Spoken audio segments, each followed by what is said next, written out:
Good morning, everybody, and welcome to this week's edition of the Arkansas Enabling Technology Speaker Series.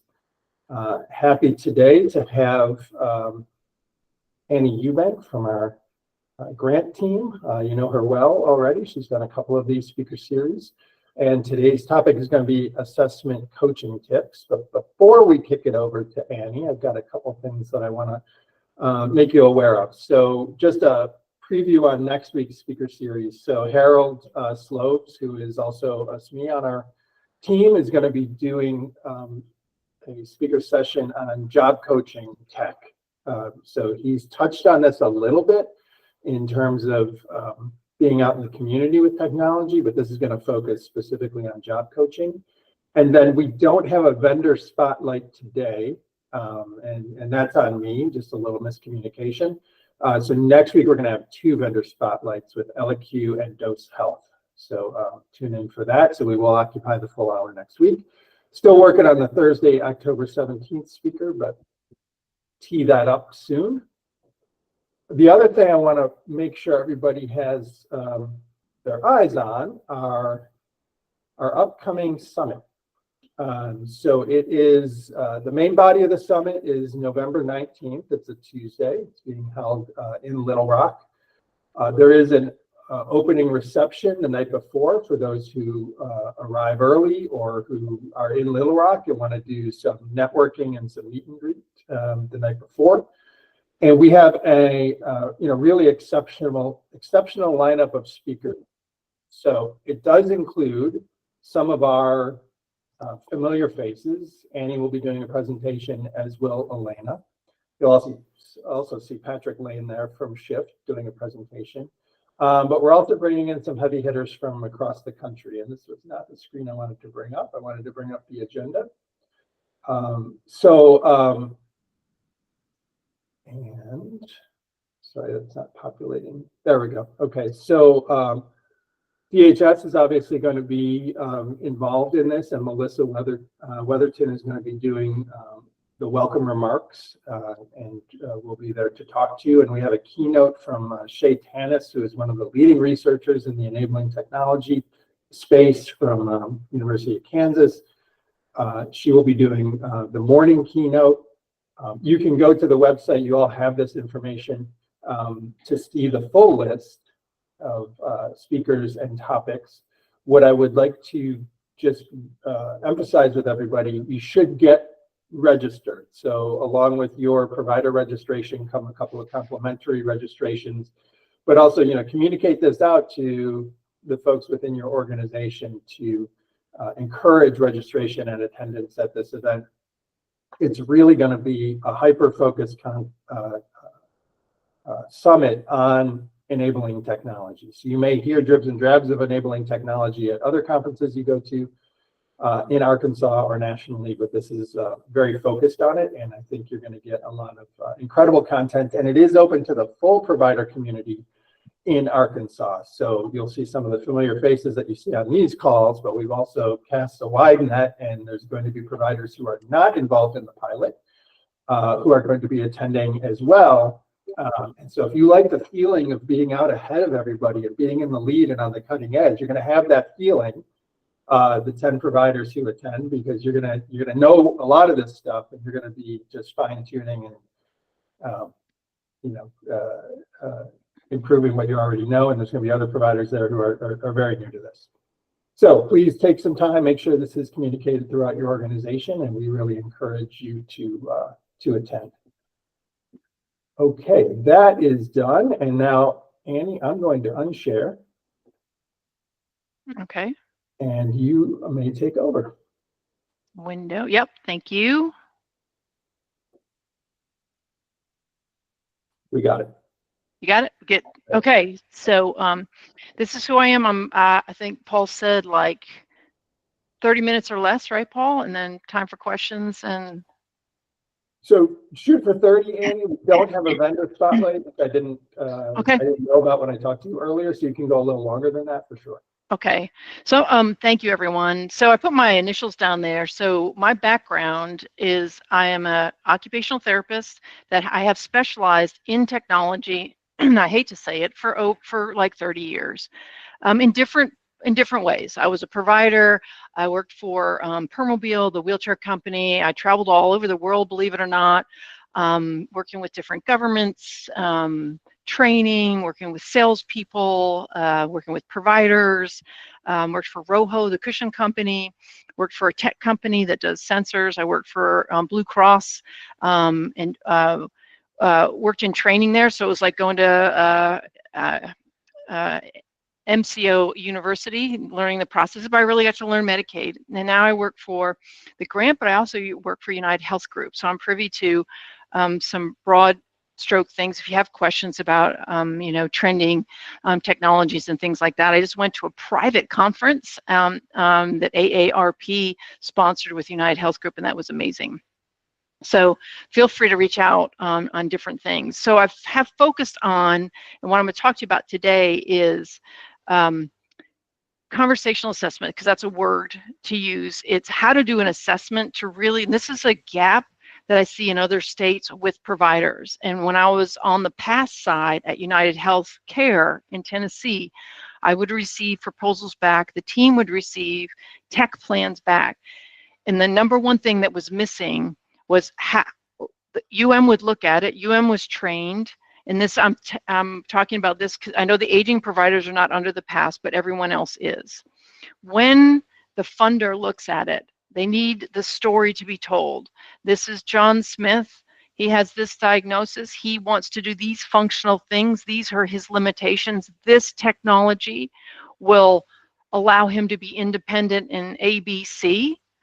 It will allow for less, maybe less personal assistance or personal care. He wants more alone time. And it can be anyone, maybe someone with a developmental disability, intellectual disability, someone that uses a wheelchair. So this is going to be like OT 101 on how to do an assessment and write a justification letter that the people that are going to be reading them, they're like, okay, that makes sense. And it will go quicker and smoother and less frustrating. If you have questions, I'm able to see the chat over here. Let me know. I'd love this to be a conversation with us because I know how to do this. I think I do anyway. I don't know a lot of stuff about a lot of things, but I feel like I know a little bit about this. So these are the words. Conversational assessment. It positions the individual as their expert. These words up here, I promise you, are not flowery words like, oh, yes, let's just be person-centered, but I know what they need. I got to get this done. I got a business to run. If the person, and I say this as an OT, as someone that has talked to thousands of people, honestly, about technology, all different types of people, providers from all over the country, different viewpoints, different scenarios.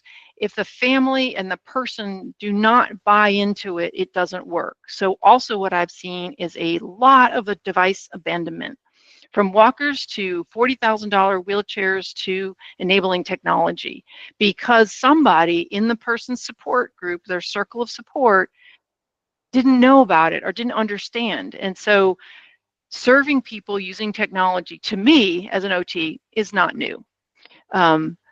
But this type of technology, now that the state governments are like, oh, this could actually help. This will help with the workforce shortage. This will help with increased member outcomes, from decreased ER visits to increased independence to wanting less staff, meaning people wanting private time.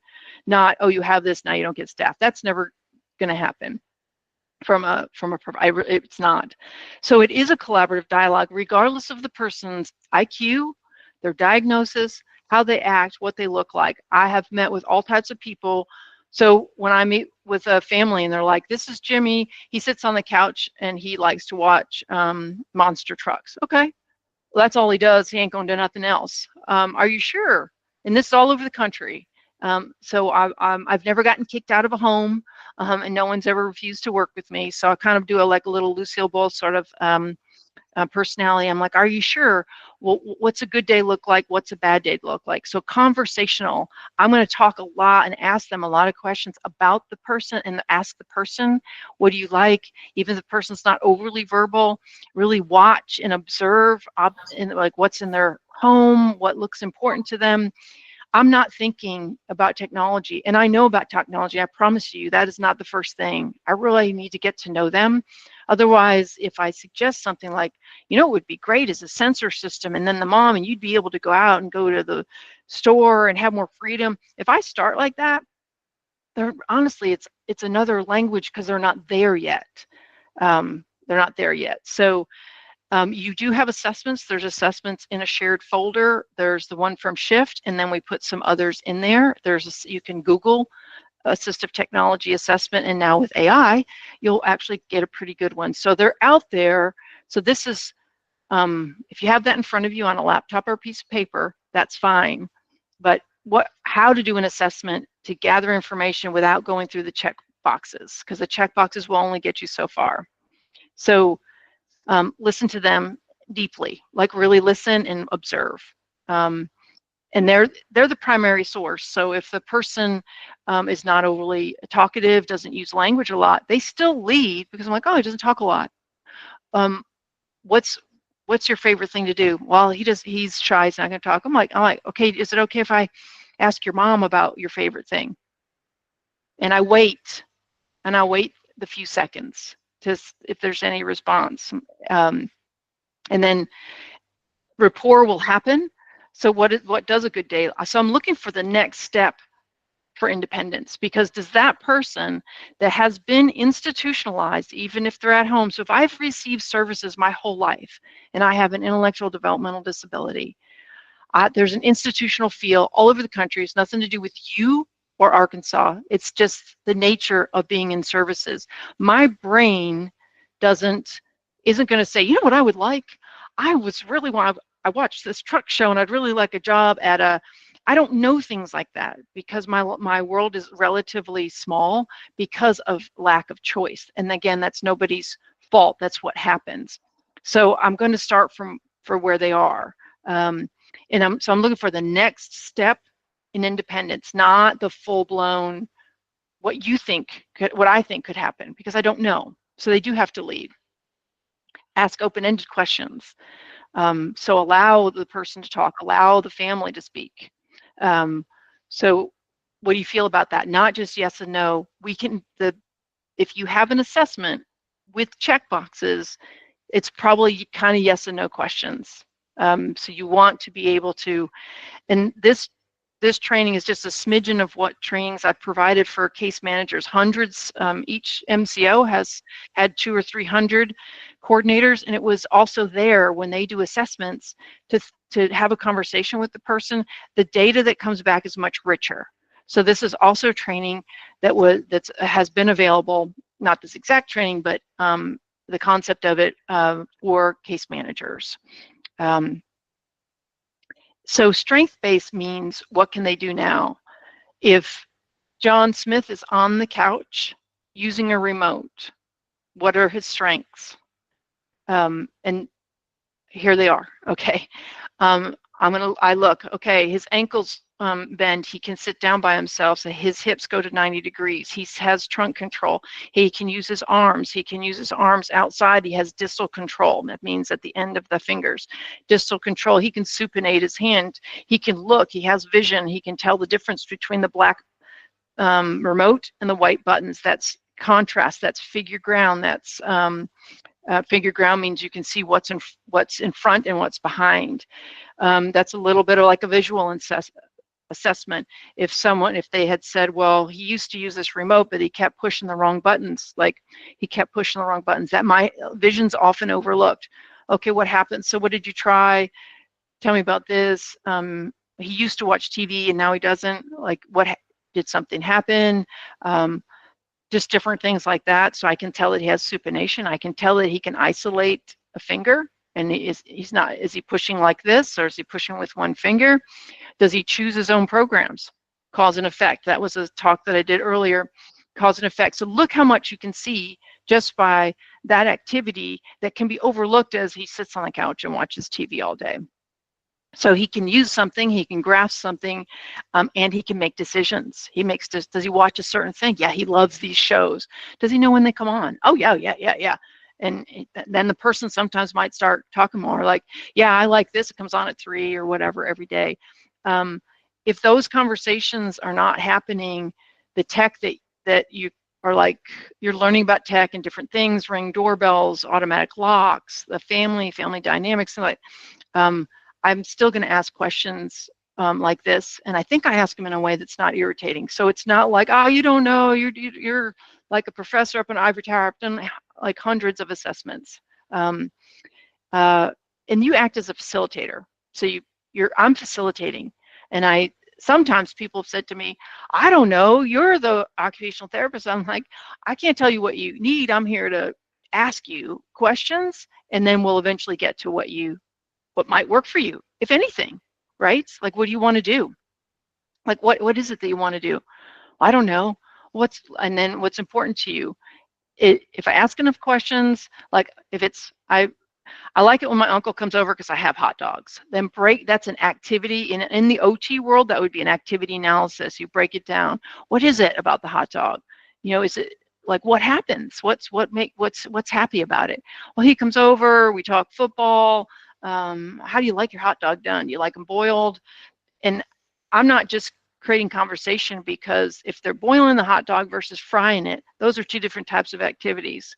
Like water, who carries it? Do you carry it? Do you like it? Does he do it by, you know, like I can, like, because I can see decision making. Is the person carrying the water? Is the person plugging in the, are they using a gas fire? Like I'm like taking in all of this information, thinking if the person can do those things, what other things are possible with technology? So, and here, I'm going to break that down for you. Here's a quick example. So if I show up at Mrs. Smith's house, Mrs. Smith is 82 years old, 80, let's say 80, pretty young. That's young to me now. And she's had a CVA, and she's at home, and I look at her chart, and it says, unsteady gait. The family lives farther away. They don't want her to go to a facility. Like, that's a decision point for many, many families, probably some of you on this. So if I show up with this walker and I say, Mrs. Smith, this walker is red, it has a seat, it's got this back thing on, it's got brakes, got a little basket for you, she may look at me like, what are you talking about? You know, like, what are you talking about? And she may even be frustrated with me because I didn't say, hey, Mrs. Smith, what's going on? What do you need? Well, who are you? I'm like, I'm an occupational therapist. Occupation means like how you spend your time, not work. So how's it going? Like, well, this, that, you know, well, what do you like to eat? Well, I don't really like to eat anything anymore because I used to like grits and I can't make them the way I want to. Oh, and I already know that she can stand. I know that the walker will help her. But if I start off with the walker and the device first, she'll be like, honey, that's so nice. I don't know what you're talking about, because she hasn't used it yet. She doesn't know. I'm like, well, would you like to go into the kitchen? Well, I guess if you're with me, then I bring the thing out. I'm like, how about you want to go with me and try this? Well, I guess so, because that red thing is brand new to her. And she doesn't use it in her functional activity. She has a functional activity that she wants to do that's important to her, that she is not sure she can do because she doesn't see the connection. She literally does not know that she can get from the couch to the kitchen, but she's not there yet. That is a very typical scenario. If the OT or PT walks in with this thing first and kind of plops it down, they're going to have less success, and you may get these two expressions from the person. Are you guys with me so far? It sounds like, of course we do that, but I'm telling you, the proposals that I got back from providers in Tennessee, they're great providers, everything's fine. I had to teach this because the UM was like, they would say Mrs. Smith, and then they would just list and I think they were thinking they may have done this, but they didn't write it down in a way that UM could say that makes sense, and this will help. This is a simple model. It's called the HAT model. And this is a good way to think. You know the person, the human. You know because they've told you what they want to do. And you have the PCSP, you know the person well, these are your people, you may have known them for years. Like, you know what's meaningful to that person, and you know where they want to do it. Is it the home? Is it at work? Is it like, where is it? Then the last box is where do I use that technology? And when this thought process is not followed, it looks like if a provider is getting Ring doorbells, automatic lock, and something else, and it's the same for every single person, that may be okay, but when I read them, like, I don't know, I don't know, how is this related to this particular person? So that's where the person-centered comes in. How does it relate to that person? Because if you may have talked about it, it needs to be written down so can see it, and that you have shown that you've done it. And also the person will eventually just not use it. It'll be a paperweight in their house, whatever that thing may be. So for her, it was person with unsteady gait. She wants to go to the kitchen for tea or grits. The somewhere is the living room to the kitchen, and the walker with wheels, seat and brakes was the final thing. But you can use this this is a quick way to teach how to think about technology. So because some providers, and you may have people that have gone through the training, they're like, I want to learn all the things. You can begin to learn, of course, get demos, look at that matrix, have them do either virtual or come out and show you the different things. And they'll talk about some of this, but really, I don't really need to know all the technology. And this is what I've told coordinators, the person is this, they have these limitations in their physicality or cognitively, they want to do these things, the family is here this amount of time. Is there anything that can help Jimmy have a little bit of private time, because he gets really frustrated when his family comes in? Like, what are we solving for? Oh, he gets really frustrated. Yeah, when mom comes in, he's 16, and whenever she asks him to clean his room, he gets frustrated, and they had to call the police. Oh, yeah, we don't want that. How is he just wants to be left alone. Okay, can he be alone? No, we have to have eyes on him. Okay, you have to have eyes on him. I'm not going to disagree with anyone. Then I'm thinking sensors, right? Family talks. What would it be like if you knew where he was and you had a dashboard that was on your cell phone? That's possible. It is possible. So then they're going to ask, well, what if he goes outside? What if this? I'm like, and then that's when you ask questions. And you guys, if you want more of these types of questions and you want any private sessions with me, I'm available for the grant. The last question is, what if he leaves? What if this? What if there's a fire? What if this? There is technology that can address most things. But what are we solving for? He gets frustrated. Okay, when does he not get frustrated? When he has some time to process. And that's probably true for most people, all of the people on this call, especially if you were to have an intellectual disability. You need some time to process. And that's what I see a lot of in this field, in this space, is that time.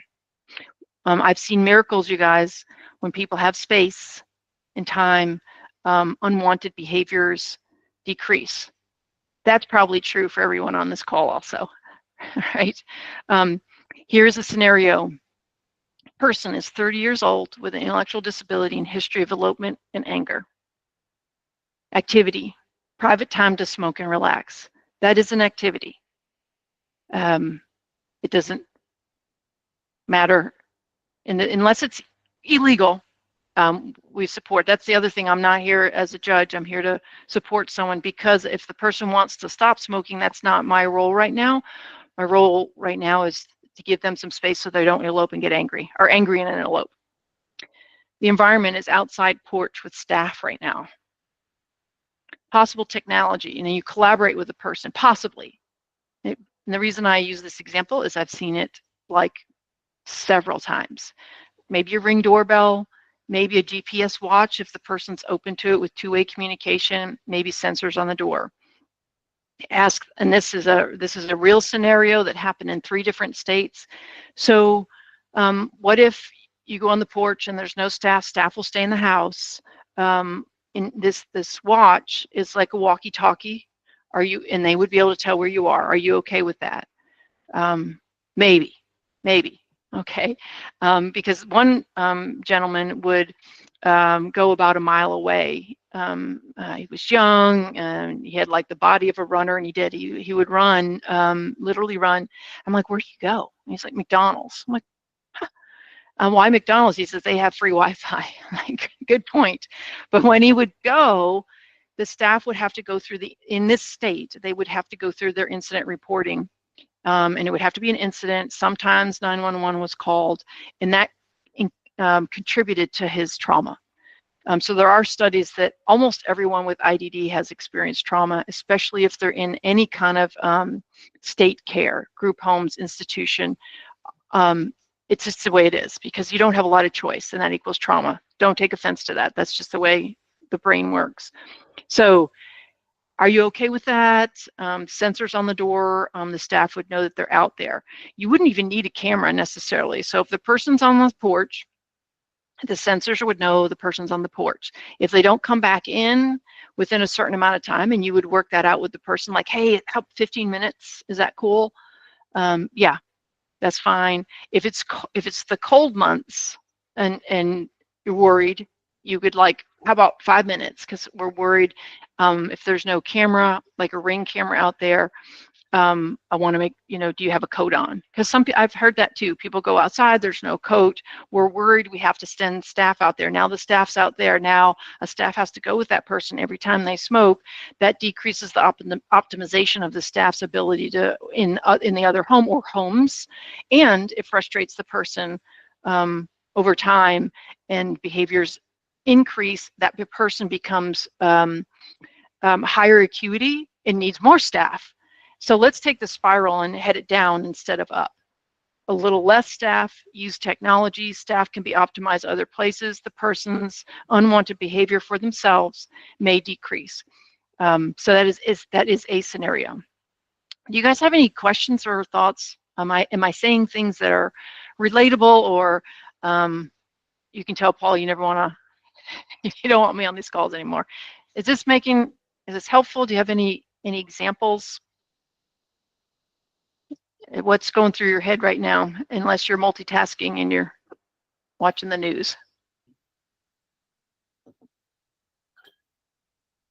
Annie, I have a question that we're seeing, right, as we work in other states, and we see it a little bit so far in Arkansas. So take that example of the excuse me, the walker with brakes and such, in the example that you used earlier, and I implement that for Paul, and it works for them. I go through your hat scenario, and I land on, this is a great solution for Paul, and it works for Paul. And now me as an assessor, or somebody who's doing assessments, I now have walker in the front of my brain, and I start thinking of, well, who are the other 3 people I know who could benefit from this? And then how do I then, I guess maybe, I don't know if I have a question. I just want to reiterate. I think I see so what you're going to see, tell me, Paul, if I'm capturing. If you have, if you serve 100 people, you will see trends of what, like a typical scenario, like this scenario of this individual, you may have 10 people like this. And so the solution may be similar if the person has similar attributes and similar goals. Is that what you're asking? So that can happen. It just needs to be, if the justification is not spelled out in the plan, whoever's reviewing it will question, are you just putting this for everyone? And that's not you. I'm not talking about you guys again. Please don't take offense. When elevating leg rests in the wheelchair world got a code, what was seen on every chair? But most people need them. It just needs to be justified. And I guess, Annie, what I'm asking is, when you have that scenario and you think, okay, well, it worked for Paul, now I think it'll work for Annie, but you still want to go into Annie's assessment in a very person-centered, Yes. full assessment, not let me go show Annie this cool thing that works for Paul and that be done. But really for each individual, Yes. if you're assessing, you should be going through this entire framework and asking all of the questions, not just around their mobility or not just about that one thing. Sometimes, when you have a hammer, like a walker with the brake that works for somebody, you're looking for nails everywhere rather than I should assess this person fully because, the walker probably will work for them, but let's look at the whole person. Yeah, and yes. So when I've spec'd out equipment, so part of the wheelchair world, I was the person working with the person with ALS and spec'ing out how this is. I know that the wheelchair was $40,000. If I didn't get that person's buy-in, it was a device abandonment, and sometimes it was a burden on the provider because they would I didn't pick the color, I don't understand it, my wife doesn't like it, it goes too fast, and they want to send it back. And while a Ring doorbell doesn't cost as much as a 40, so I've had failures. So what I'm saying, because I'm like, he needs tilt and recline, all these things, he has ALS, I still have to see where that person is in the thing stays in either my bag or it stays in the car until I really get to know the person and see if it's something they want and their family wants, so that it can be seamless. And for you guys, it's the provider and the staff to see, what will work. So functional need first, not device first. And that's just lessons learned, honestly. So here's a good assessment. Jen, I think you've done a great job explaining that an activity can be broken down further. I also agree from the UN perspective, it's more important to highlight the deficit and what we're signed for. So yes, Jen, I totally agree. So and I'll talk about it right now. So this is, and Jen, tell me how you feel about this. So anyone that's on the PASS side or the DHS side, this is what I like to see. When I was on the PASS side, an MCO, this is what I needed to see. And I taught my So I'm, an OT that thinks like this and anything's possible. And we looked at the service definition, and the team had to be like, is it medically necessary? I go, nothing's medically necessary. A wheelchair is not medically necessary. The person can sit, right? And they're like, okay, Ann, okay, Annie. So this is for function and independence. And the teams in Tennessee got there. And the medical directors got there around this. So it is not, so in Tennessee, enabling technology, they say it's not medically necessary. And the reason they say that is because you don't have to have cerebral palsy to get the thing. It's about your functional abilities. And we worked on the definition in Arkansas. So it's the typical definition. It's the national definition with assessed need. So demographics, where the person lives, contact information, things like that. In the demographics, I do like to see the diagnosis, because someone with cerebral palsy is going to present differently than someone with muscular dystrophy. So I do want to know about their physicality. And then definitely people that are present during the assessment. Who was there? What was their support system? Because if the PASS looks to see, well, the coordinator wasn't here, we asked the coordinator, they don't know. And then they ask the coordinator, why did they ask for these things? So as many people as you can get there, that's appropriate, that's possible. And Jen, I would actually add that a box to the right to a prior authorization guidance form. Okay, and that's, well, I might have to cut you to come off mute. Let me finish this. I want to talk more about that. So the tech goals have to be related to the PCSP. So if that's like, I did get back, here's the person, here's a list of things. And this is challenging, I think, for non-clinical people, for providers that are just learning technology. So here's the Ring doorbell. It's for each device, this is needed because John Smith has limited mobility and he wants to live alone more hours of the day.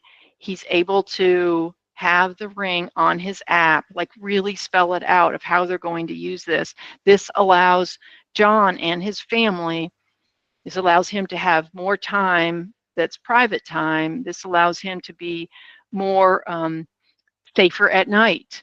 The family does, and he does not want to go to the door or just different things. So the device description, we like to have a link to it. The justification, how it increases independence and function, where it's going to be used, natural supports involvement if there is any, which is fine for us. We're not going to deny it because natural supports was helping with it. The purpose is for it to increase independence and function. And then and the price. Include training component, and this is not now for the grant. This is probably, right, Paul, this is probably post-grant, but for the grants, when they come in, these are things that I think there's a few in our shared folder right now. I'm going to look for these things, and Elena and Harold and I have talked about it. I'm like, I don't know why they want it. Like, I just need to know why. I don't know the person. I don't have their PCSP, nor will the UM. Can they find it? Sure. That's going to be maybe 5 clicks away. They're not going to want to go find the PCSP and connect the dots of who the person is and what you want. That has to be told here, just like a justification letter for a wheelchair. So my mind is the same as it was with DME. If I'm going to justify a $40,000 wheelchair with all these different power things, I have to justify it for the person so that UM will pay for it. And they will, if it's done well. If they can't figure out, like, why do you need this, then they're going to have to push it back.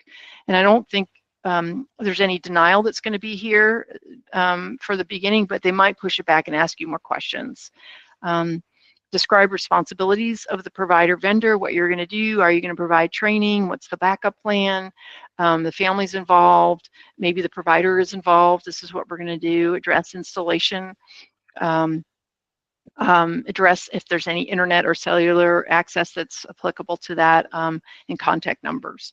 So this is what I'd like to see now for the grant when you guys submit, just so that we know. And the reason for that is, trust me, you might be able to tell from my personality, I'm not, I never thought I'd work in the insurance world. I'm like, let's go, let's just do it. How hard can it be? We'll figure it out later kind of person.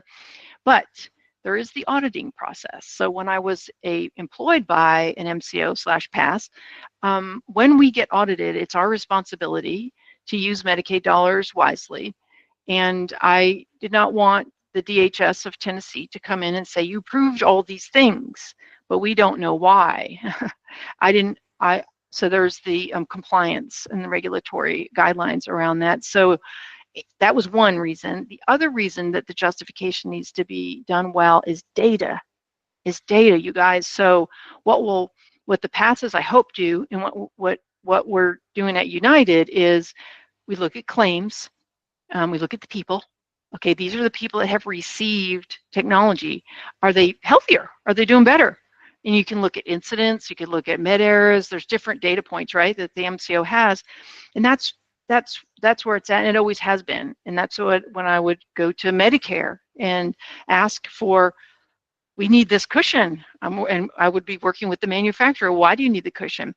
And bring evidence. And that is how our system works. So your justification letter is very important, and that's why when I would look at it with a critical eye, that's why is Medicaid funds being used wisely, and data points, not to keep costs down.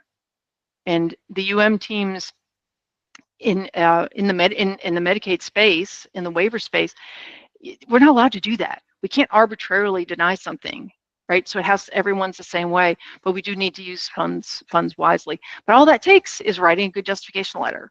I am very successful on getting things because I write them well, so that UM is like, I hadn't thought about that. That's right.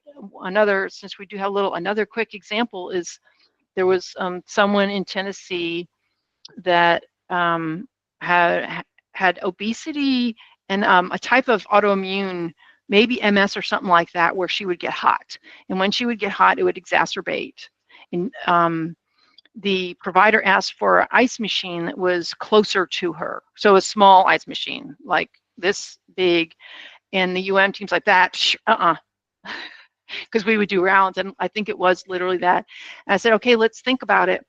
So if she can get to the ice herself and be able to address the heat in her body, that will then decrease exacerbation of her condition. Would you rather have someone in her home that's going to have to do that? Well, oh, I see. So you're not used to approving an ice machine, but this is an adaptive ice machine, if you will, and it got approved, and the medical director approved it, and things like that were getting approved because we were able to tie it to the person's functional abilities and their needs, and the positive outcome. And hopefully that if there's passes on the line, you guys aren't like, oh my gosh. But if you would like more guidance or consulting on that, the Tennessee medical directors have come together, and there is a gray area, especially when it comes to things that look like appliances. Are they smart appliances, and how will it help? And so Jennifer, I don't know how your prior auth works in Arkansas. If you want to add to that, would you come off mute, because I don't. Yeah, I think it just goes back to what you were saying before. For providers, I think with many different services that they're requesting for, we wind up having to get information, say, from their care coordinator. It wasn't clearly spelled out in the request. We've gotten some technology requests, and they'll send like 7 pages of what the technology does, but the application or the association to the request itself, and even sometimes the person-centered plan, is not there.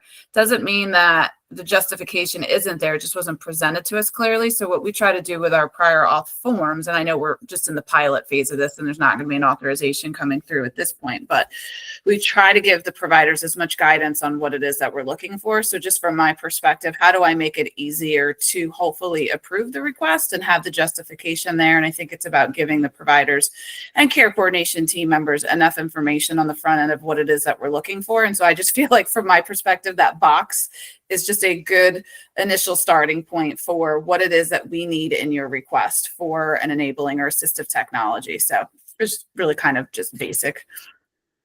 Well, thank you. And that helps. I'll as we move forward into the grant, I will meet with you guys and meet with the passes, and we'll probably have before the end of the grant for the passes to say what you just said, Jennifer, exactly what they need. Yeah, perfect. Be glad to be part of that.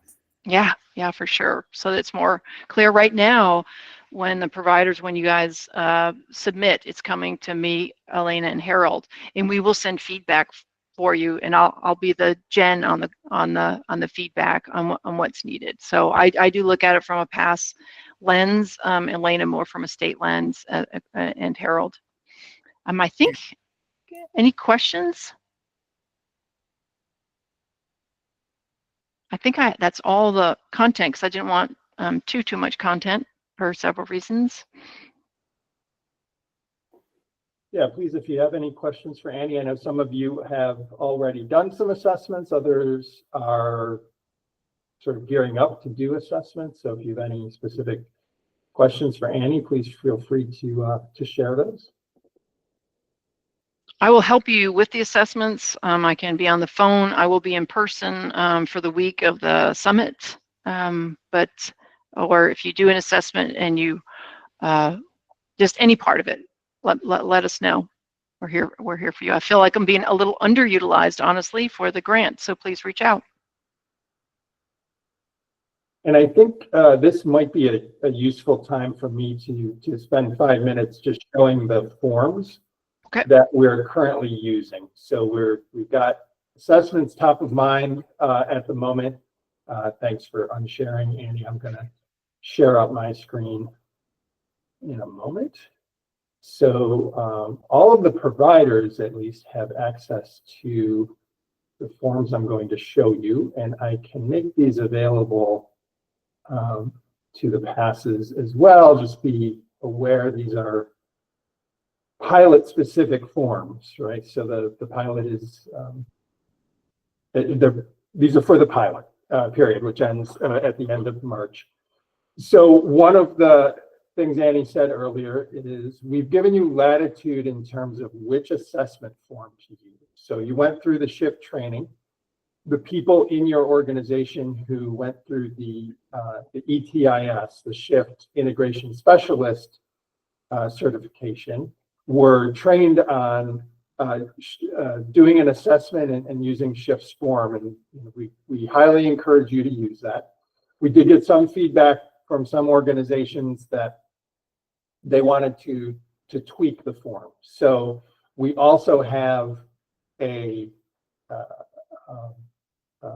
form that sort of more generic assessment form.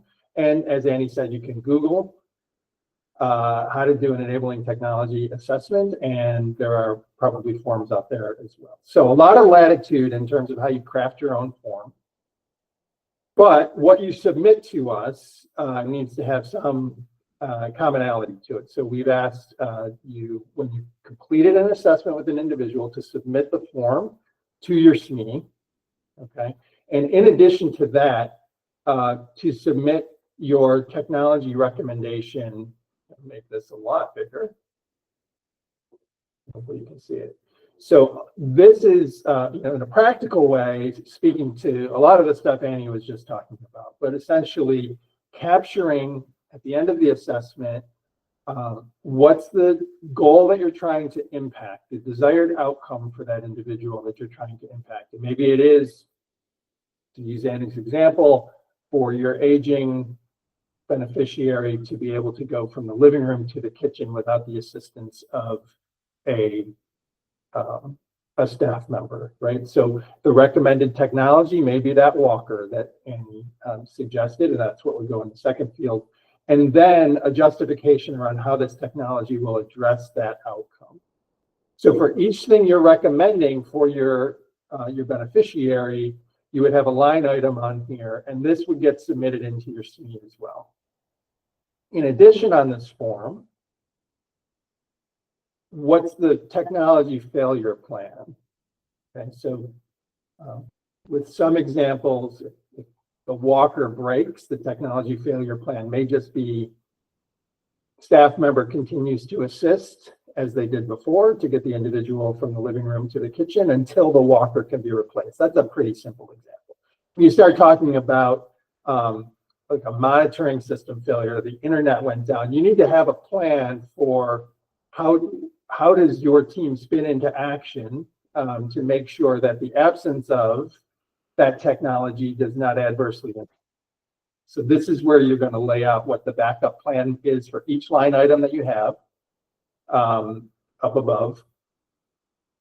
And then finally, the cost information. So you've gotten your quotes from your vendors and such, and you're gonna lay out each line item and what's the cost. And then there's space in the gray area for our SMEs to approve or deny. And likely more so, it's not going to be deny, it's going to be reach back out to you, get clarification, maybe have you update the form, and then have an approval process. So this form is really, excuse me, key to that justification. And remember, you're also sending in the assessment, so the information that you gathered as you asked the whole set of questions of the individual.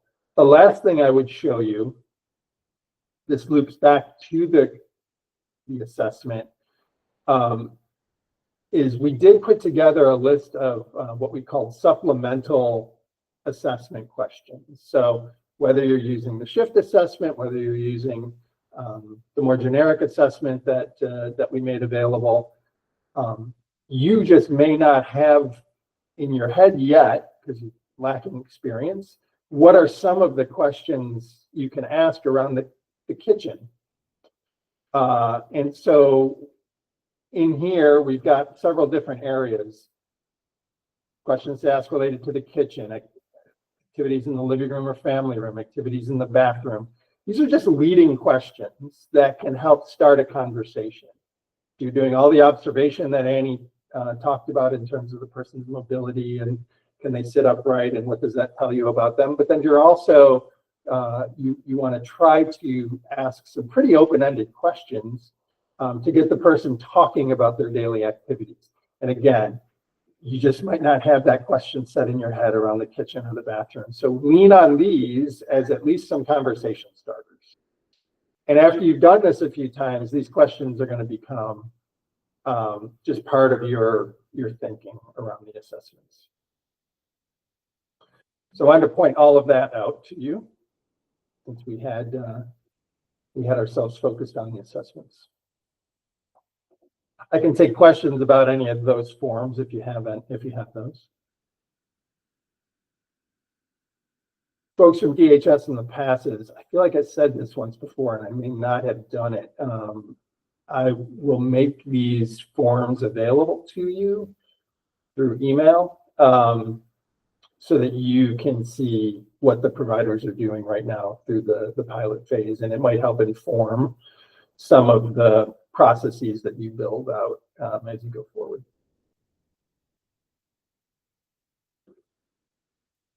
All right. Any remaining questions before we wrap up today? Okay, if not, just a reminder, we've got another speaker series coming up next week with Harold talking about job coaching skills, and we've got a couple vendor spotlights on the tail end of that one. And thank you all for your attention and for your participation today. We will be talking with you soon.